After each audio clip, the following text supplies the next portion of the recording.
প্রতিদিন দেশে এবং দেশের বাইরে ঘটছে অসংখ্য ঘটনা, জন্ম হচ্ছে সংবাদের। দিনের সংবাদ এবং সেখান থেকে বাছাই করা সংবাদের বিশ্লেষণ নিয়ে ডিবিসি নিউজের নিয়মিত আয়োজন বিবিএস কেবলস নিবেদিত সংবাদ সম্প্রসারণ নিয়ে আমি শারমিন চৌধুরী থাকছি আপনাদের সাথে। আর প্রতিদিন এই আয়োজনে আমার সাথে স্টুডিওতে থাকেন দুজন প্রথিতযশা সাংবাদিক, যাদের দীর্ঘ অভিজ্ঞতা থেকে আমরা জেনে নেই সংবাদের আদ্যপান্ত পর্যালোচনা। আজ আমার সাথে সংবাদ সম্প্রসারণে অতিথি হয়ে এসেছেন সাংবাদিক ও কলামিস্ট মাহফুজুল্লাহ এবং বাংলাদেশ সংবাদ সংস্থা বাসুসের সাবেক প্রধান সম্পাদক হারুন হাবিব। আপনাদের দুজনকেই স্বাগত জানাচ্ছি আজকের সংবাদ সম্প্রসারণে। আর দর্শক, আমাদের সাথে আজকের যে অন্যতম গুরুত্বপূর্ণ খবর, সাঈদীর রিভিউ আবেদন খারিজ করে দিয়েছেন আদালত, এই বিষয়টি নিয়ে বিশেষ করে কথা বলবার জন্য আমাদের সঙ্গে যোগ দিচ্ছেন সাবেক অতিরিক্ত attorney general M K Rahman. আপনাদের তিনজনকেই স্বাগত জানাচ্ছি আজকের সংবাদ সম্প্রসারণে। আজকে প্রথমেই যেই খবরটা নিয়ে আপনাদের বিশ্লেষণ জানতে চাই এবং আমাদের সঙ্গে অতিথি আরও একজন যুক্ত হয়েছেন, সাবেক attorney general M K Rahman. আপনাদের সবার কাছ থেকে যে বিষয়টি একটু জানবো, আজকে যুদ্ধাপরাধী সাঈদীর রিভিউ আবেদন খারিজ হয়ে গেছে, রাষ্ট্রপক্ষের এবং সাঈদীর দুপক্ষেরই রিভিউ আবেদন খারিজ হয়ে গেছে এবং এই প্রসঙ্গে আমরা দেলোয়ার হোসেন সাঈদীর ছেলের প্রতিক্রিয়া পেয়েছি। তিনি বলছেন ন্যায় বিচার পাননি। আর আসামি পক্ষের প্রধান আইনজীবী খন্দকার মাহবুব বলছেন যে সাঈদীকে বাঁচাতে পেরেই তিনি খুশি। জনাব মাহফুজুল্লাহ, জনগণ এটিকে কিভাবে নিচ্ছে, সাধারণ মানুষ এই রায়টিকে কিভাবে নিচ্ছে? না, জনগণ কিভাবে নেবে ধরেন সকল জনগণ তো বলতে পারবো না, তবে আমি সাধারণভাবে ব্যাপক মানুষের মধ্যে যেটা বুঝি সেটা হচ্ছে, আর আমি নিজে তো আইনের ছাত্র নই, এই যা শুনলাম আমাদের খবরে এবং গত 2-3 দিন ধরে এই বিষয়টি নিয়ে পত্রপত্রিকায় যে আলোচনা হচ্ছে, তাতে এক ধরনের বিভ্রান্তি তৈরি হয়েছে। সাঈদীর যে মৃত্যুদণ্ড যে শাস্তি, পুরনো শাস্তি, সেইটি বহাল থাকবে এই ব্যাপারে আমার মনের মধ্যে কোনো সন্দেহ ছিল না। কিন্তু তারপরে যখন আপিল হলো, আপিলে কিন্তু প্রধান বিচারপতি একটা কথা বলেছেন যে সরকার পক্ষ কেন আপিল করেছে। তিনি বলেছেন যে যারা ক্ষতিগ্রস্ত মানে সাঈদীর পক্ষ, তারা আপিল করবে, কারণ তাদের সাজা কমানোর প্রশ্ন আসে। সরকারের পক্ষে তো মৃত্যুদণ্ড দাবি করে এই আপিল করা, এটা একটা মন্তব্য উনি করেছেন। কিন্তু আজকে যে কথাগুলো প্রচারিত হয়েছে, এই কথাগুলো তো আরও বিভ্রান্তিকর এই জন্যে যে আপনার অ্যাটর্নি জেনারেল যে কথা বলেছেন, এইটি যদি সত্যি হয়ে থাকে, আমি ধরে নিচ্ছি যে তিনি যেহেতু ক্যামেরার সামনে বলেছেন কথাগুলো সঠিক বলেছেন, তো তার মানে কি? তার মানে হচ্ছে যে এই যে যুদ্ধাপরাধ মানে তদন্তের বা এই আদালতের যে প্রসিকিউশনের লোকজন, মানে যারা এই পুরো কাজটি করেছে, তারা এক অর্থে তাদের দায়িত্বে অবহেলা করেছেন। এখন এই যে দায়িত্ব অবহেলার কারণে, এই দায়িত্ব অবহেলার দায়টা কার উপরে যাবে? আমি নিজে ব্যক্তিগতভাবে মৃত্যুদণ্ডের বিরোধী, কিন্তু এখানে যে প্রশ্নটা সামনে এসছে সেটা হচ্ছে যে তারা দায়িত্ব অবহেলা করেছেন। একই সঙ্গে প্রধান বিচারপতি আরেকটা কথা বলেছেন যে এরা অনেকেই সভা সমিতিতে আপনার কথা বলতে, আলোচনা করতে বেশি স্বাচ্ছন্দ্য বোধ করতেন। অন্যদিকে দেলোয়ার হোসেন সাঈদীর পক্ষের যে উকিল, তিনি বলছেন যে সঠিকভাবে তথ্য প্রমাণ উপস্থাপিত হয়নি। এখন আপনি যদি দুটি বিষয়কে একসঙ্গে মেলান, সাধারণ মানুষের মনে কী ধারণা হবে? সাধারণ মানুষের মনে ধারণা হবে যে বাদী এবং বিবাদী উভয় পক্ষই স্বীকার করে নিচ্ছে যে তথ্য প্রমাণ সঠিকভাবে উপস্থাপিত হয়নি। তাহলে কি নিরপরাধ লোককে শাস্তি দেওয়া হবে? তাহলে তো আদালত তো এজন্যই বলছেন, এজন্যই তার সর্বোচ্চ শাস্তি দেওয়া গেল না। কি করে আদালত বলছে না? আদালত বলছে যে মানে অ্যাটর্নি জেনারেল বলছেন যে তথ্য প্রমাণ উপস্থাপনে ব্যর্থতা হয়েছে, সেই জন্য তার মৃত্যুদণ্ড হয়নি। কিন্তু অন্যদিকে পক্ষ বলছেন যে তথ্য প্রমাণ সঠিকভাবে উপস্থাপিত হয়নি। আজকে কাগজে আছে। আমি বলছি যে মানে সাধারণ মানুষের মনে কি ধারণা হবে? সাধারণ মানুষের মনে ধারণা হবে যে দুই পক্ষই বলছে তথ্য প্রমাণ ঠিক মতো হয়নি, তো তাহলে শাস্তি হলো কেন? আরো একটু জানবো জনাব হারুন হাবিব, সাধারণ মানুষের মনে কি এরকম ধারণা যাচ্ছে? আপনার কি মনে হয়? আসলে আমি মাহফুজুল্লাহর সাথে একমত, সব সাধারণ মানুষ কি ভাবছে এটা হয়তো আমরা একত্রে আমরা বলতে পারছি না। তবে যেটা একটা টোটাল পারসেপশন যেটা আমরা মনে হয় যে আমরা এই দেলোয়ার হোসেন সাঈদী 2013 সালে তার মৃত্যুদণ্ড হয়েছিল এবং প্রমাণিত হয়েছিল ট্রায়াল কোর্টে। তারপরে তার আপিল হয়েছে, আপিলে তার আমৃত্যু কারাদণ্ড হয়েছে। তারপরে সরকার পক্ষ আপিল করেছে এবং দেলোয়ার হোসেন সাঈদীর পক্ষেও আপিল করা হয়েছিল। কাজেই তার যে অপরাধ ছিল মুক্তিযুদ্ধের সময়কার মানবতা বিরোধী অপরাধ বিভিন্ন ধরনের, সেগুলো কিন্তু আদালতে এবং বিচারিক আদালতে প্রমাণিত হয়েছে, হাইকোর্টে হয়েছে এবং আপিল বিভাগেও আগেই হয়েছে। এখন যেটা হলো সেটা হচ্ছে যে তার মৃত্যুদণ্ড হবে কি হবে না, কিংবা সাঈদীর পক্ষে বলা হলো তার মুক্ত করা হবে কি হবে না, সের উপর আজকে যে রায়টা হয়েছে সেটা হচ্ছে দুই পক্ষেরই আপিলকে খারিজ করে দিয়েছে। হাইকোর্ট বা সুপ্রিম কোর্ট যেটা আগে দিয়েছিল সেটাকে বহাল রেখেছে। এখন জিনিসটা যেটা দাঁড়াচ্ছে, এখানে নিশ্চয়ই কিছুটা এক ধরনের একটা ধোঁয়াটে পরিবেশ তৈরি হয় যখন আদালতের পক্ষ থেকে কিছু মন্তব্য করা হয়। বিশেষ করে আমাদের অ্যাটর্নি জেনারেল যে মন্তব্যগুলো করলেন, যে প্রসিকিউশন কিংবা তদন্ত সংস্থার কিছুটা গাফলেতি কিংবা এই জন্য তারা মৃত্যুদণ্ড দিতে পারেনি, এতে কিন্তু দেলোয়ার হোসেন সাঈদীর অপরাধ কমছে এটা কিন্তু প্রমাণিত হয় না। দেলোয়ার হোসেন সাঈদী কে? বাংলাদেশে আরো অনেক শীর্ষ যুদ্ধাপরাধীর দণ্ড কার্যকর হয়েছে, অপরাধ আরো শাস্তি আরো বাড়তে পারতো, সেটি হলো না। সেটা হতে পারে। কিন্তু এই যে ব্যর্থতার প্রশ্ন যেটি আসছে, এই প্রসঙ্গেই আসলে আমি জনাব এম কে রহমান আপনার কাছ থেকে একটু জানতে চাই যে আসলে প্রসিকিউশনের কি ধরনের ব্যর্থতা থাকতে পারে যার কারণে সর্বোচ্চ শাস্তি মৃত্যুদণ্ড হলো না, যেমনটি অ্যাটর্নি জেনারেল বলছেন।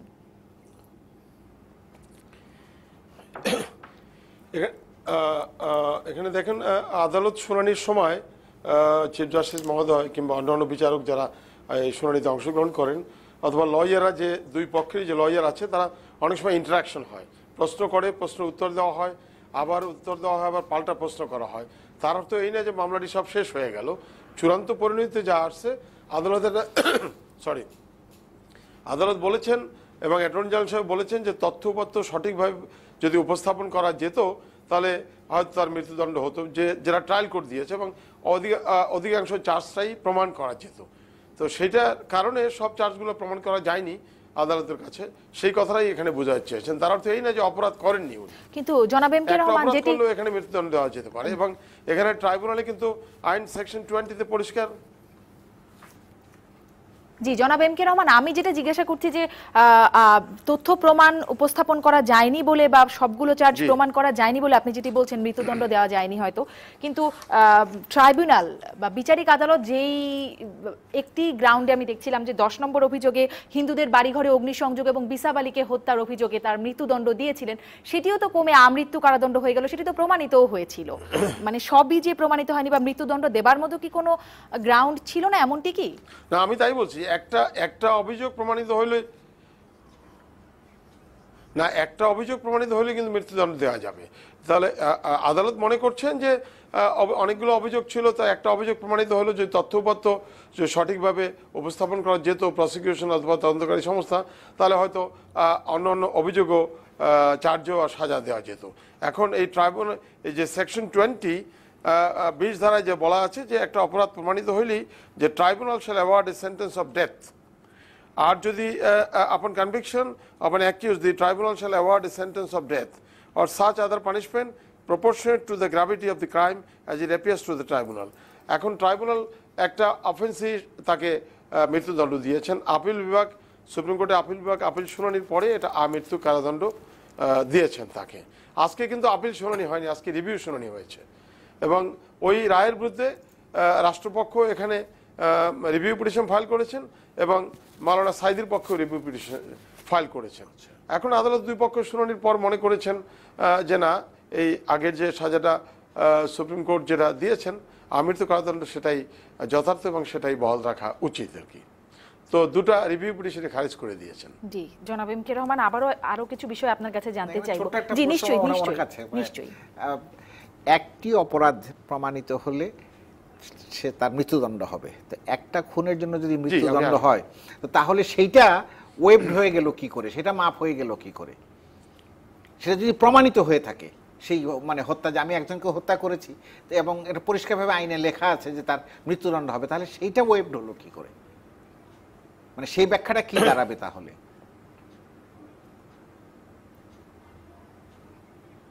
তো সেটাকে আমি বলবো জি জি জনাব এম কে রহমান, প্রশ্নটি আপনার কাছে করেছেন জনাব মাহফুজুল্লাহ, স্টুডিও থেকে মাহফুজুল্লাহ প্রশ্নটি করেছেন।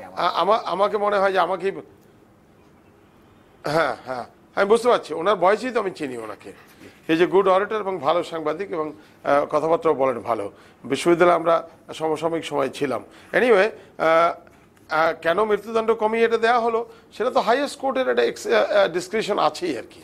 তারা এখানে বলছে gravity of the offence proportionate to the gravity of the অফেন্সকে মাথায় রেখে তারা মৃত্যুদণ্ড না দিয়ে অন্য সাজাও তারা দিতে পারেন। তো সেটা তো বলেছেন, সেটাই করেছেন, এবং highest court of the country তারা একটা দীর্ঘ শুনানির পরে তারা এই সিদ্ধান্তে আসছেন। এ ব্যাপারে তো আমাদের কিছু মন্তব্য করা বোধহয় সমীচীন হবে না। এখানে বলছে যে or such other punishment proportionate to the gravity of crime as it appears to the tribunal to be just and proper। এখন ট্রাইব্যুনালের কাছে মনে হয়েছে যে মৃত্যুদণ্ডই যথার্থ, একটা অভিযোগ প্রমাণিত হয়েছে, কিন্তু সুপ্রিম কোর্টের আপিল বিভাগের কাছে মনে হয়েছে যে না, মৃত্যুদণ্ড না দিয়ে এটা আমৃত্যু কারাদণ্ড দেওয়াই যথার্থ হবে, সেজন্যই এটা জাস্ট অ্যান্ড প্রপার মনে করেছেন। তো সে ব্যাপারে তো আমাদের আর মন্তব্য, এটা মেনে নেওয়াই যথার্থ হবে আমাদের জন্য। আর যদি এটা থাকতো আমি নিজেও খুশি হতাম, কারণ আমি বিচারের সঙ্গে যুক্ত ছিলাম। জি, আপনাকে ধন্যবাদ। আবারও আসবো আপনার কাছে, আরো প্রশ্ন আছে। আসলে একই অপরাধে বিভিন্ন আদালতে বিভিন্ন রকম সাজা আসে, সেটি আদালতের একটা ডিসক্রিশনের পাওয়ার থেকেই যায়, যেটির কথা এম কে রহমান বলছিলেন। কিন্তু আমরা যেটি দেখছিলাম গোলাম আজমের ক্ষেত্রে, যুদ্ধাপরাধী গোলাম আজমের ক্ষেত্রে, জনাব হারুন হাবিব, আপনার কাছে যদি প্রশ্নটা করি, তিনি জেলখানায় থাকা অবস্থায় তার রায় হবার পরে 19 মাসের চেয়েও বেশি সময় তিনি হাসপাতালে ছিলেন এবং চিকিৎসক বলেছেন তিনি সুস্থ বা স্বাভাবিকই আছেন। কিন্তু যেখানে আমাদের মুক্তিযোদ্ধারা অসুস্থতায় ধুকে ধুকে মরছেন অনেক, সেখানে তিনি এরকম হাসপাতালে বিশেষ সুবিধার মধ্যে ছিলেন। দেলোয়ার হোসেন সাঈদীর বেলায়ও তো এরকম হতে পারে নাকি? গোলাম আজমের ক্ষেত্রে বোধহয় তার শারীরিক একটা প্রশ্ন তুলে মানে বিচারটা অন্য রকমের হয়েছে।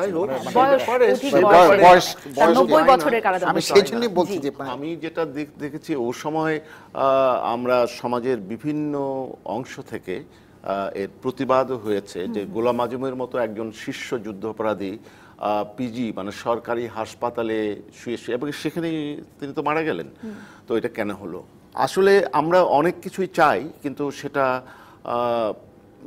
সব কিছুই যে পূরণ হয় এটা হয়নি। সবচেয়ে বড় কথা হয়েছে যে গোলাম আজম বাংলাদেশের শীর্ষ আদালতের দ্বারা দোষী সাব্যস্ত হয়েছে আইন প্রমাণসহ, এবং তার দণ্ড হয়েছে। সে দণ্ড মৃত্যুদণ্ড, সে দণ্ড যাবজ্জীবন কারাদণ্ড বা আমৃত্যু কারাদণ্ড, সেটা কিন্তু ভ্যারি করে তার কতটা প্রমাণযোগ্য, প্রমাণ সাপেক্ষে। কাজেই গোলাম আজমের এটা, তবে হ্যাঁ, এটা একটা কষ্ট করি যে গোলাম আজম বাংলাদেশের শীর্ষ একজন যুদ্ধাপরাধী, তার মৃত্যু হয়েছে অত্যন্ত শীততাপ নিয়ন্ত্রিত একটু জায়গায়, পিজি হাসপাতালে, সরকারি হাসপাতালে, যেটা মুক্তিযুদ্ধের পক্ষে, যারা মুক্তিযুদ্ধের অভিজ্ঞতা সম্পন্ন, যারা মুক্তিযুদ্ধ সংগঠন করেছেন, পার্টিসিপেট করেছেন, প্রত্যক্ষদর্শী, তাদের কাছে অনেক দুঃখজনক ব্যাপারে দাঁড়িয়েছে। এখানে সেটি, কিন্তু ছোট্ট প্রশ্ন, বয়স যদি বিবেচনা হয় তাহলে তো মানে আমি বলছি যে মানুষের মনে প্রশ্নটা কেন ওঠে? একই ধরনের অপরাধ, তিনি হচ্ছেন একেবারে নাটের গরু, তিনি সবকিছুর নেতা, আবার ওই তারই দলের অন্যদের মৃত্যুদণ্ড হয়েছে, ফাঁসি হয়েছে, এদের হয়নি। মানে পুরো জিনিসটা মানুষ যখন চিন্তা করে তখন তার চিন্তার জগতে কিছুটা আপনার আসবার কথা, মানে যে আসলে সমস্যাটা কি, মানে আইনের বিষয়টি বা আদালতের বিষয়টিতে আসলে এরকমই যে একই ধরনের অপরাধে কোনো আদালত সাজা দিচ্ছেন, কোনো আদালত দিচ্ছেন না, এবং আইনে বলাই থাকে না যে এত থেকে এত বছর পর্যন্ত কারাদণ্ড দেওয়া যেতে পারে। এখন এটা হচ্ছে আদালতের ডিসক্রিশন। সেটাই আমি বলছি যে সেই জন্যই যে এগুলি তো আসলে এই অপরাধগুলো কিন্তু একই অপরাধ। গোলাম আজম থেকে শুরু করে দেলোয়ার হোসেন সাঈদী পর্যন্ত এই সমস্ত অপরাধ কিন্তু আপনার মানবতা বিরোধী অপরাধ, এবং যুদ্ধাপরাধ মানে আদালতে তাদের বিচার হয়েছে। আমি সে প্রশ্নটা সেইখানে যে একই অপরাধ করে কেউ একটু কম সাজা ভোগ করবেন, একই অপরাধ করে একটু বেশি সাজা ভোগ করবেন। সেই জন্যই মানুষ, এটা সাধারণ চুরি ডাকাতি হয় সেটা অন্য ধরনের জিনিস, এটা তো চুরি ডাকাতির মামলা না। এইটা হচ্ছে আমার কথাটা। আরেকটা এই জায়গাও একটা বলা যায়, সেটা হচ্ছে যে যুদ্ধ অপরাধের যে বিচারটা এবং যে আইনের ভিত্তিতে বিচারটা হচ্ছে 2010 সাল থেকে, সেটা কিন্তু সাধারণ চুরি ডাকাতি বা অন্যান্য অপরাধের মতো নয়, এবং সাক্ষ্য প্রমাণ উপস্থাপনও কিন্তু এক পদ্ধতির নয়। এবং আরেকটা জিনিসটা হচ্ছে যে এটা এমন একটি বিচার, যে বিচারটা বাংলাদেশের, বাঙালি জাতির, আমাদের রাষ্ট্রের একটা নৈতিক দায়বদ্ধতার প্রশ্ন যেখানে জড়িত। কাজে এই বিচারে হয়তো অন্য কোনো বড় অপরাধ বিচার নিয়ে দেশ বা জাতি অত উদ্বিগ্ন হয় না, এটা নিয়ে কিন্তু হয়, এটাই খুব স্বাভাবিক। নিশ্চয়ই সেটি। এবং আরো একটি উদ্বেগের বিষয় কাজ করে মানুষের মাঝে, যেটি নিয়ে আমি জনাব এম কে রহমান আপনার কাছ থেকে জানতে চাই, যে রাষ্ট্রপতির তো একটি বিশেষ ক্ষমতা আছে যে কোনো অপরাধ, মানে অপরাধীর শাস্তি মওকুফ করে দেওয়া, যে কোনো শাস্তি মওকুফ করে দেওয়া। সেক্ষেত্রে যুদ্ধাপরাধী দেলোয়ার হোসেন সাঈদীর ক্ষেত্রেও কি এই বিশেষ পাওয়ারটা রাষ্ট্রপতি ব্যবহার করতে পারবেন তো নাকি, যদি চান পরবর্তীতে কোনো রাষ্ট্রপতি? না, সেটা তো সেটা তো আর্টিকেল 49 সে ক্ষমতা দেয়া আছে রাষ্ট্রপতিকে। উনি তো রাষ্ট্রের সার্বভৌম রাষ্ট্রের প্রতীক এবং সবার উপরে। সেটা আশা করি ভবিষ্যতে অন্য কোনো রাষ্ট্রপতি আসলেও এ ধরনের ক্ষমতা এই ক্ষেত্রে প্রয়োগ করবেন না, এটাই জাতির প্রত্যাশা হবে। এটি জাতির, আমি তাই মনে করি। আপনি মনে করছেন এটি জাতির প্রত্যাশা, কিন্তু সরকার পরিবর্তন হলে এরকম কোনো সম্ভাবনা কি থাকে? মানে এই ধরনের কথা তো শোনাই যাচ্ছে। দেখুন, এরকম একটা সম্ভাবনার কথা বিবেচনা করে বাংলাদেশে বর্তমান যারা রাষ্ট্রশক্তিতে আছেন তারা চিরদিন ক্ষমতায় থাকবেন এটা কেউ বলে না, গণতন্ত্রও বলে না। আমরা অনেকেই হয়তো আশা করতে পারি যে তারা থাকুন, কিন্তু কখনো যদি কোনো পরিবর্তন হয়, যে প্রশ্নটি একটু আগে এম কে রহমানকে আপনি করলেন, সেটা কখনো যদি রাষ্ট্রপতি তার ডিসক্রিশনারি পাওয়ার প্রয়োগ করে কোনো অপরাধীকে, এই ধরনের অপরাধীকে যদি মুক্ত করেন তখন কি হবে, এই প্রশ্নটা আসতেই পারে। এবং সে কারণেই বড় বড় যে সামাজিক সংগঠনগুলো, অনেক ব্যক্তি অনেক আগে থেকে এই দাবিটা করে আসছে যে যেহেতু আমাদের যে 1973 সালের যে ইন্টারন্যাশনাল ক্রাইমস ট্রাইব্যুনালস অ্যাক্টটি সংবিধানে একটা গ্যারান্টি দেওয়া হয়েছে, যেটা যেখানে মানবাধিকারের প্রশ্ন থাকে সেখানে একটা গ্যারান্টির অবস্থায় আছে, সেখানে রাষ্ট্রপতিও যেন এই ধরনের অপরাধী যারা শাস্তি হয় তাদেরকে যেন কখনো ক্ষমা করতে না পারে, কিন্তু সেটা এখনো পর্যন্ত কার্যকর হয়নি। এটির প্রয়োজনীয়তা আছে কিনা এই বিষয়টি একটু জানাবেন এম কে রহমান। আপনার কি মনে হয় যে এরকম কোনো সংশোধন আনা উচিত? রাষ্ট্রপতির যে বিশেষ ক্ষমতা আছে সেখানে যুদ্ধাপরাধীদের ক্ষেত্রে এটি অ্যাপ্লিকেবল হবে না, এমনটি কি হওয়া উচিত? আপনি কি মনে করেন? না, সেটা যদি সংসদ মনে করে অথবা আইন প্রণেতারা মনে করেন যে ধরনের একটা সিচুয়েশন এ ব্যাপারে রাষ্ট্রপতির ক্ষমতাটা প্রয়োগ করা যাবে না আর্টিকেল 49, সেটা তো সংশোধনী আনতেই পারেন। সেটা জাতীয় সংসদের ব্যাপার, সেটা তো করতেই পারেন। তবে আমি ব্যক্তিগতভাবে নাগরিক হিসেবে মনে করি এবং এই প্রক্রিয়ার সঙ্গে যুক্ত থেকে আমি মনে করি যে এ ধরনের রাষ্ট্রপতি চেঞ্জ হোক আর সরকার চেঞ্জ হোক, এ ধরনের ক্ষমতা প্রয়োগ করা কোনো মতেই উচিত হবে না। সেটা সমগ্র জাতির সঙ্গে প্রতারণা করা হবে। জি, আরো একটি বিষয়ে একটু বলবো। অবশ্যই। আমি কিন্তু বিষয়টাকে উচিত অনুচিত হিসেবে দেখি না। আমার একটা ব্যাখ্যা হচ্ছে যে অধিকাংশ এই ধরনের স্পর্শকাতর যেগুলো মামলা, যেগুলোর মধ্যে নানান ধরনের রাজনৈতিক ইস্যু, অরাজনৈতিক ইস্যু, মানুষের আবেগ, অনেক কিছু দিত, সেখানে আদালতও যখন রায় দেন তখন কিন্তু অনেক কিছু বিবেচনায় নিয়ে আদালত রায় দেন। ভবিষ্যতে, এটা তো সম্ভাবনার কথা যে ভবিষ্যতে যদি সরকার বদল হয়, নতুন রাষ্ট্রপতি আসেন, আমার এই ব্যাপারে আমি খুব নিশ্চিত যে এই রায় পরিবর্তন হওয়ার সম্ভাবনা থাকবে না, কারণ এটার সঙ্গে অনেক ধরনের রাজনৈতিক সমীকরণের বিষয়টি জড়িত আছে। দ্বিতীয় হচ্ছে, আমি নিজে ব্যক্তিগতভাবে মনে করি এটা আমার ব্যাখ্যা। আপনি যে রাজনৈতিক সমীকরণের কথা বলছেন, সেই রাজনীতিতেই তো আমরা দেখেছি তাদের বিচারটি ঠিক হচ্ছে না এবং তাদের বিচারটি অবৈধ, এই ধরনের নানা কথা বলা হয়েছে। এইসব কথা বিচার চলার সময় অনেক সময় অনেক কথা বলা হয়, ওইটা খুব বড় না, কিন্তু এইটার বিচারটা হয়ে গেছে, এটা সেটেলড ইস্যু। এবং আমার কাছে মনে হয় যে যেহেতু সমাজে এটা সম্পর্কে একটা বাস্তবতা আছে, এটা তো অস্বীকার করে কোনো লাভ নেই, কারণ 1971 সালের আমাদের যে স্বাধীনতা যুদ্ধ, এটা সাংঘাতিক, আমি নিজে ব্যক্তিগত মনে করি it's a highly emotive issue. কাজে এই ইস্যুকে এই ইস্যুতে যারা অপরাধ করেছে, এই ইস্যুর বিরুদ্ধে যারা দাঁড়িয়েছে, তাদেরকে রাষ্ট্রপতি ক্ষমা করে দেবেন, এইটা আমি খুব একটা বড় সম্ভাবনা হিসাবে আমি দেখি না। রাজনৈতিক কারণে সেই ব্যাখ্যাটা অনেক সময়ের ব্যাপার এখানে, কিন্তু আমি এটাকে কিন্তু খুব বড় ব্যাখ্যা হিসাবে দেখি না। এবং আমার ধারণা এই প্রশ্ন নিয়ে জামাত ইসলাম আজকে যে অবস্থায় আছে, সে অবস্থায় জামাত ইসলাম এই ইস্যুকে নিয়ে খুব বড় রকমভাবে রাস্তায় নেমে তারা কোনো আন্দোলনও তৈরি করতে পারবে না। এই প্রসঙ্গেই জানতে চাই, জামাত ইসলাম বড় কোনো আন্দোলন করবে না, কিন্তু রাস্তায় নামতে পারবে না আপনি বলছেন। সাইদির যখন ট্রাইব্যুনালের রায় হয়, মৃত্যুদণ্ড হয়, তখন আমরা দেখেছি সারা দেশব্যাপী কি বিশাল সহিংসতা, 2013-তে কি ব্যাপক সহিংসতার ঘটনা ঘটেছে এবং প্রথম 3 দিনের তাণ্ডবে 70 জন নিহত, পরবর্তীতে আরো হয়েছে, দোকানপাট ধ্বংস করা হয়েছে, হিন্দুদের ঘরবাড়ি জ্বালিয়ে দেওয়া হয়েছে। কালকেও কিন্তু জামাত শিবির বিক্ষোভ ডেকেছে সারা দেশে এই রিভিউয়ের সেটিতে আসলে কোনো আশঙ্কা থাকে? কোনো আশঙ্কা নেই। 2013 সাল আর 2017 সাল এর মধ্যে অনেক পরিবর্তন হয়েছে দেশের মধ্যে, দেশের রাজনৈতিক পরিস্থিতির মধ্যে, মানসিকতার মধ্যে এক। পরশুদিনও তো জামাত ইসলাম ঢাকা শহরে বিক্ষোভ প্রদর্শন করেছে না? করেছে তো। এবং সরকারের নানান রকমের কথাবার্তা, মন্ত্রীদের নানান রকমের কথাবার্তা এবং বিভিন্ন জায়গা থেকে জামাতের লোকজনকে ধরে নিয়ে যায়, এইটাও যখন আমরা খবর দেখি, তারপরে দেখি যে ঢাকা শহরেই জামাত বিক্ষোভ প্রদর্শন করেছে এবং সেই বিক্ষোভের উপরে কোনো রকমের কোনো হামলা হয়নি। কাজে অনেক জিনিসকে আপনি এইরকম একটা সংক্ষিপ্ত আলোচনায় ব্যাখ্যা করতে পারবেন না। এর মধ্যে আরো অনেক জিনিস আছে। কিন্তু যদি পুরো ব্যাখ্যায় না গিয়েও যদি সংক্ষেপেই জানতে চাই, তার মানে সেই সম্ভাবনা বা আশঙ্কাটি আর এখন নেই সেরকম। জামাত এই ইস্যু নিয়ে, আমি যেটা বলতে চাচ্ছি, জামাত এই ইস্যু নিয়ে, এই মানে এইটা নিয়ে জামাত যদি রাজনৈতিক পরিবর্তন ঘটে দেশের মধ্যে, এইটা নিয়ে আমি ব্যক্তিগতভাবে মনে করি জামাত কোনো রকমের বড় একটা পরিস্থিতি তৈরি করতে পারবে না।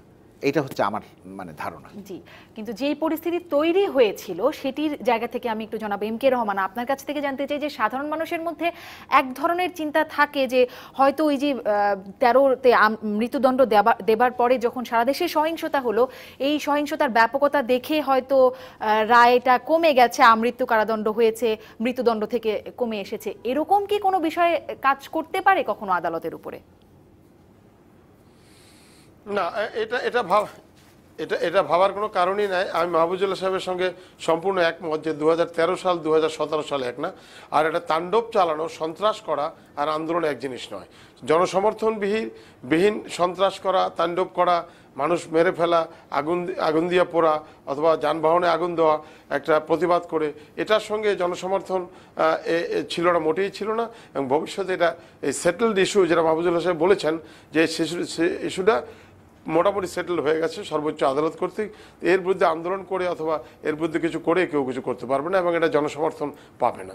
এবং 1971 সালে মুক্তিযুদ্ধ হয়েছে এবং লক্ষ লক্ষ লোক আত্মাহুতি দিয়েছেন, মা বোনরা ইজ্জত দিয়েছেন। যারা মুক্তিযুদ্ধে অংশগ্রহণ করেন নাই অথবা বিরোধিতা করেছেন তারাও এই বাস্তবতা স্বীকার করে নিয়েছেন, এটা মেনে নিয়েছেন এবং জামাত ইসলাম এটা অস্বীকার করতে পারবে না। কাজেই এর বিচার এটা জাতির দাবি ছিল এবং দীর্ঘ 40-45 বছর পর হলো এই দাবিটা বাস্তবে রূপ লাভ করেছে। আমাদের জাতীয় স্টিগমা থেকে আমরা অন্ততপক্ষে পরিত্রাণ পেয়েছি যে না, ইট ইজ এ রিয়ালিটি। এই বিচার যুদ্ধ অপরাধ করে পার পাওয়া যায় না এবং মানবতা বিরোধী অপরাধ করে তার বিচার একদিন না একদিন হবেই আর কি। এটার বিরুদ্ধে কোনো আন্দোলন করে কিছুই হবে না। আইনি প্রক্রিয়া কিন্তু এটা করা হয়েছে। অসংখ্য ধন্যবাদ আপনাকে আপনার বিশ্লেষণের জন্য, আপনার পর্যবেক্ষণগুলো জানাবার জন্য। কিন্তু আমরা আসলে সেটাই বলছিলাম যে কোনো আন্দোলনে কোনো লাভ না হলেও সাধারণ মানুষের অনেক ক্ষতি হয়ে গেছে। সেই 2013 সালে সহিংসতার কথা আমরা বলছি। একটা বিরতি নিয়ে আসি, বিরতির পরে আমরা আরো খবরের বিশ্লেষণে যাব। আমরা কথা বলতে চাইবো আজকের আরো গুরুত্বপূর্ণ খবরগুলো নিয়ে। দর্শক আপনারা সাথেই থাকুন, আমরা ফিরছি কিছুক্ষণের মধ্যেই। বিরতির পর সবাইকে আবারও স্বাগত জানাচ্ছি সংবাদ সম্প্রসারণ অনুষ্ঠানে। আজকের আরো একটি বিশেষ খবর নিয়ে কথা বলবো, যেটি সেনানিবাস আইন 2017-র খসড়া আজকে মন্ত্রিসভা চূড়ান্ত অনুমোদন দিয়েছে। সেখানে বিভিন্ন অপরাধের জন্য সাজা বা জরিমানার পরিমাণটা বাড়িয়ে দেওয়া হয়েছে 43টি, মোট 43টি বিধানে জরিমানা বাড়িয়ে দেওয়া হয়েছে। জনাব হারুন হাবিব, আপনার কাছ থেকে জানতে চাই যে এই উদ্যোগটি বা এই পরিবর্তনটিকে আপনি কিভাবে দেখছেন? যেখানে যেমন আমি যদি বলি ভিক্ষাবৃত্তি, ক্যান্টনমেন্ট এলাকায় ভিক্ষাবৃত্তি, মাতলামি করা ইত্যাদি সহ আর কি 43টা, কি আসলে পুরো জিনিসটার আমার মনে হয় আইনটার যে স্পিরিটটা সেটা হচ্ছে যে ক্যান্টনমেন্ট এলাকাটা সবসময় একটা নিরাপত্তা সিকিউরড এলাকার মধ্যে থাকে, সেখানে হয়তো আরও এক্সটেন্ড করা হয়েছে সেই নিরাপত্তার ব্যাপারটাকে। কিন্তু আমি এটা কখনোই বুঝতে পারি না যে জরিমানাটা 500 টাকা ছিল সেটা 500 টাকা করলে পরেই ওই জরিমানাটা বা ওই ভায়োলেশনটা কি এনফোর্সড হবে, আমার কেন যেন মনে হয় না। আমার মনে হয় যেটা একটু আগে যে আমরা আলোচনাও করছিলাম যে কারা তাহলে সরকার একটা আইনের চূড়ান্ত অনুমোদন দিয়েছে মন্ত্রিসভা, কিন্তু এই আইনটা ইমপ্লিমেন্ট করবে কি সেনানিবাস কর্তৃপক্ষ? কিন্তু ক্যান্টনমেন্টের মধ্যে আমরা স্বাভাবিকভাবে যেটা জানি সেখানে তো বাইরে ট্রাফিক সার্জেন্ট বা পুলিশ তারা তো থাকে না, সেখানে অন্য থাকে। কাজে এটা একটা কনফিউশনের সৃষ্টি করবে। এটির এই কনফিউশনটার বিষয়ে কি বলবেন মাহফুজুল্লাহ? আসলে কারা আইনটি প্রয়োগ করবে এবং বিচারটা কিভাবে? সেনানিবাস নিয়ে আলোচনা করাটা একটু বিপজ্জনক, কারণ এটা আবার ভুল বোঝাবুঝি হতে পারে। কারণ অনেক রকমের প্রশ্ন আছে। ওই যেটা বললো যে এটা হচ্ছে যে ক্যান্টনমেন্টের ভেতরে আপনি দেখবেন যে সব ড্রাইভার খুব সুআচরণ করে। আমি নিজেও দেখেছি যে সামরিক বাহিনী গাড়িও বাইরে এসেও কিন্তু আপনার ট্রাফিক বিরোধী রং সাইড দিয়ে যায়, সেটা আছে, সেটা শাস্তি কে করবে বা কে দেবে যায় না। ক্যান্টনমেন্টের ভেতরে যেটা হয় সেটা হচ্ছে যে আপনি এটা করলে আপনি দেখবেন যে আপনি যে নিশ্চিত গেছেন ওর ভেতর দিয়ে, ওখানে ওদের নিজস্ব একটা ট্রাফিক ব্যবস্থা আছে, যারা ওরা আটকে পানিশমেন্ট দেয়। এবং ক্যান্টনমেন্টের ওই যে পুরো এলাকাটা কিন্তু ক্যান্টনমেন্ট এক্সিকিউটিভ অফিসার যিনি তার নিয়ন্ত্রণে, মানে আপনার মানে সামরিক যন্ত্রাংশ বলেন, অস্ত্র শস্ত্র, এই অংশগুলো বাদ দিয়ে ওই যে পুরো ভূমিটা ক্যান্টনমেন্টের এক্সিকিউটিভ অফিসারের অধীনে থাকে, সেই জন্যই এটা করা হয়েছে। আর এই যে পানিশমেন্ট বাড়িয়ে তার মানে কি, আমি 5,000 টাকা দিলে আমি অস্ত্র নিয়ে ঢুকে যেতে পারবো, আমি 2,000 টাকা নিলে এটা করতে পারবো, আমি মাতলামি করতে পারবো। এখন এসব অপ্রীতিকর কথা বলতে হয়। এক সময় পাকিস্তান আমলে শুনেছি, আমি এখনকার কথা জানি না, যে ক্যান্টনমেন্টের ভেতরে তো এক সময় মদ্যপান ছিল, পাকিস্তান আমলে শুনেছি। তো এগুলি নানান রকমের বিষয় আছে কিন্তু। তো এখন সেইটার শাস্তি তারা করবেন, কারণ ক্যান্টনমেন্টের ভেতরে এমনিতে চলাচল নিয়ন্ত্রিত। আপনি যে কোনো পরিচয়ে আপনি জাহাঙ্গীর গেট দিয়ে ঢুকতে পারবেন, কিন্তু আপনার গাড়ির মধ্যে যদি প্রেস স্টিকার লাগানো থাকে আপনাকে ঢুকতে দেবে না। এবং তারা বলে ভাই এটা খুলে ফেলেন, খুলে স্যার আপনি যান এইভাবে, তখন আর কোনো সমস্যা নাই। তো তার মানে এটা কী দাঁড়াচ্ছে, তাহলে আপনি ধরছেন কাকে? আমি প্রেস লাগানো গাড়িতে যাবো, আমাকে ধরতে পারবেন না।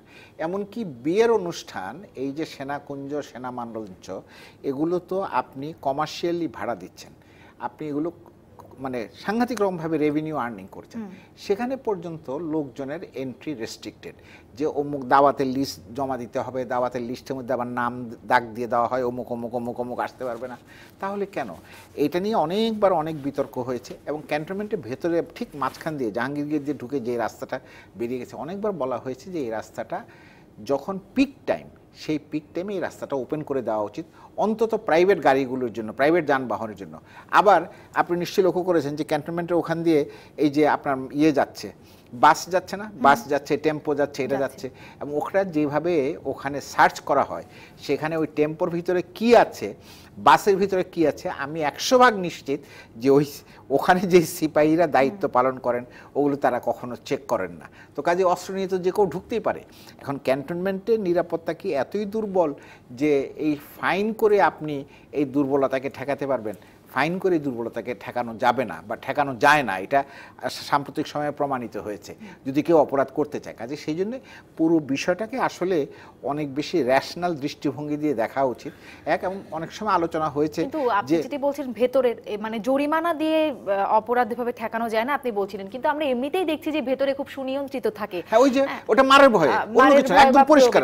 এটা শুনলে তারা কই অসন্তুষ্ট হবে, এটা মারের ভয়ে। আপনি যে কোনো মানে গাড়ির ড্রাইভারকে জিজ্ঞাসা করেন, মানে নন মিলিটারি ভেহিকেলের ড্রাইভারকে জিজ্ঞাসা করেন, সে এত ভদ্রভাবে ভেতর দিয়ে গাড়ি চালাবে, যেখানে স্পিড লিমিট লেখা আছে 50, সেখানে সে কোন করবে, সে আপনার লেন ক্রস করবে না, কোনো কিছু করবে না, হর্ন বাজাবে না, কোনো কিছু করবে না। একই ড্রাইভার ঠিক যেই মুহূর্তে ক্যান্টনমেন্টের সীমানা বাইরে চলে আসে, সেই মুহূর্তে সেই কাজগুলো করছে। যেটি বলছিলেন যে সেনাবাহিনীর গাড়িও ক্যান্টনমেন্টের বাইরে করে, সেটি নিয়ন্ত্রণের জন্য আসলে এখন যদি একটু বাইরের কথায় চলে আসি, আজকে ঢাকা উত্তরের মেয়রের 2 বছর পূর্তি আর কি, আনুষ্ঠানিক ক্ষমতা গ্রহণের 2 বছর পূর্তি উপলক্ষে তিনি সাংবাদিকদের সাথে মত বিনিময় করেছেন। তিনি বেশ কিছু তার কার্য বলি এই 2 বছরে যা যা করেছেন তার একটা ফিরিস্তি দিয়েছেন। বাইরের অবস্থা আসলে যেহেতু সিটি কর্পোরেশনের মধ্যে আছে, এই জন্য তার বিষয়টা বললাম, সেখানে নিয়ন্ত্রণে কতটুকু তৎপর বা কতটা সক্ষম হচ্ছে? আমাদের ট্রাফিক সিস্টেম আগের চেয়ে কিছুটা ইমপ্রুভ করেনি ভাববার কারণ নেই, কিন্তু যতটা যেটা বললেন যে ক্যান্টনমেন্টের মধ্যে দিয়ে সিভিলিয়ান গাড়িগুলো যতটা নিয়ন্ত্রিত, আবার ক্যান্টনমেন্টের গাড়িগুলো বা যারা ব্যবহার করেন তারা বাইরে এলাকাতে তাই, যদি না হয় তাহলে আমাদের সেটা আইনের আওতায় নিশ্চয়ই সেটা পড়বে, কিন্তু সমস্যা হচ্ছে আমাদের এখানে সেটা হয় না। সে কারণে আমার যেটা মনে হয় যে ল এনফোর্সমেন্ট সেটা ক্যান্টনমেন্টের মধ্যে হোক এবং ক্যান্টনমেন্টের বাইরে হোক যথাযথ হওয়া উচিত, স্ট্রিক্ট হওয়া উচিত। কিন্তু আমরা বাইরে যে ব্যাপারটা দেখি, ঢাকা শহরে কখনো কখনো কেওয়াটিক এমন অবস্থায় হয়ে যায়, সেখানে একটা ট্রাফিক অ্যানার্কির মতো মনে হয় আর কি। এবং এটা অনেকেই বলেন যে মানে সরকারকে দোষারোপ করেন, কেউ বা ট্রাফিককে করেন, কিন্তু আরেকটা জিনিস হবে ঢাকা শহরে যত লোককে অ্যাকোমোডেট করতে পারে তার চেয়ে কত গুণ বেশি লোক ঢাকা শহরে চলাচল করছে প্রতি মুহূর্তে, সেটাও একটা দেখবার বিষয়। আরেকটা জিনিস আমার কাছে মনে হয় যে আমরা ঢাকা শহরের আমাদের পাকিস্তান আমলের কথা বাদ দিই, 23 বছরের কথা, তারপরে তো আমাদের 46 বছর গেছে, আমাদের নানা রাজনৈতিক অস্থিরতা, অন্যান্য অস্থিরতা অনেক কিছু রয়েছিল, কিন্তু তারপরেও ঢাকা শহর যে এক্সপান্ড করছে, রাতারাতি বড় হচ্ছে, জনসংখ্যা বাড়ছে, তার জন্য একটা সুদূর প্রসারী পরিকল্পনা কিন্তু আমরা এখন পর্যন্ত গ্রহণ করতে পারিনি। আমাদের মাননীয় মেয়র বলেছেন, উত্তরের মেয়র বলেছেন যে প্রতি মাসে পরিবর্তন দেখতে পাবেন। তা যদি হয় এখন আমরা খুশির খবর। কতটা দেখলাম না, আমি তো মনে করি যে উনি গুলশান এলাকাতে যেটা করেছেন, তারপরে আপনার বর্জ্য পরিবহনে যা করেছেন, অনেকটাই নোটিশেবল ঢাকা উত্তর এবং ঢাকা দক্ষিণের। কিন্তু ঢাকা নগরীটা এমন একটা নগরী যেটা আমরা জানি ওয়ার্ল্ড ইন্ডেক্সে বোধহয় 1 নম্বর, মানে যেটা খারাপ দিক থেকে, মানে পরিবেশের দিক থেকে দূষণ, এটাকে রাতারাতি পরিবর্তন করা যাবে না। কিন্তু যে জিনিসটা আমি সবচেয়ে স্ট্রেস করতে চাই সেটা হচ্ছে যে আমরা একটা দীর্ঘমেয়াদী পরিকল্পনার অংশ হিসেবে ঢাকা শহরকে এখনো কি নিতে পেরেছি? আমার ঢাকা নগরীতে প্রায় 50 বছর আরও বেশি সময় বসবাস করে মনে হয়েছে বর্তমানে নাগরিক হিসেবে না, আমরা পারিনি। আমার এই যে ব্যর্থতা, আমাদের এই ব্যর্থতার জন্য আমাদের দৈনন্দিন সংকটগুলো আমাদের পড়তে হচ্ছে। আজ মিরপুর এলাকা থেকে আমি যখন জাতীয় প্রেস ক্লাবে যাব, 2.5 থেকে 3 ঘন্টা যেতে লাগছে, আসতে 2 ঘন্টা 2.5 ঘন্টা লাগছে। তাতে করে আমার যে ম্যান আওয়ার, আমার কাজের যে সময়, সে সময়টা প্রতিদিন 4, 5, 6, 7 ঘন্টা ওয়েস্ট হয়ে যাচ্ছে। ইভেন ডিপ্লোম্যাটরা তো শহর থেকে বেরোনি না, তাদের এলাকা থেকে বেরিয়ে যাবেন কোথায়? ঠিকই, একদমই তাই। প্রতিদিনের এই নগর জীবনের এই সমস্যাটা রয়ে যাচ্ছে। শুধু সমালোচনার দিক থেকে নয়, আমরা প্র্যাকটিক্যালিটির দিক থেকেও এগুলোকে বোধহয় সীমাবদ্ধতাগুলো রয়েই গেছে। এবং আমাদের মাননীয় মেয়র আশ্বাস দিয়েছেন যে প্রতি মাসে আমরা পরিবর্তন দেখতে পাবো এবং তার ভালো কাজগুলো দেখতে চাই। তার 2 বছর পূর্তিতে শুভেচ্ছা থাকলো আমাদের পক্ষ থেকে, এবং এই পরিবর্তনগুলো আমরা আসলেই দেখতে চাই নগরবাসী হিসেবে। অসংখ্য ধন্যবাদ জানাব হারুন হাবিব এবং মাহফুজুল্লাহ, আপনাদের দুজনকেই। আমাদের আজকের গুরুত্বপূর্ণ খবরগুলোর বিশ্লেষণ আপনাদের কাছ থেকে জানলাম। দর্শক, এই ছিল আজকের বিবিএস কেবলস নিবেদিত সংবাদ সম্প্রসারণে। প্রতিদিন রাত 8টায় সরাসরি আলোচনায় থাকবো আমরা, এবং রাত 2টা 15 দেখবেন সংবাদ সম্প্রসারণের পুনঃপ্রচার। আগামীকাল দেখা হচ্ছে অন্য কোনো সংবাদের বিশ্লেষণ নিয়ে, অন্য কোনো অতিথিদের সাথে। ডিবিসির সঙ্গেই থাকুন 24 ঘন্টা।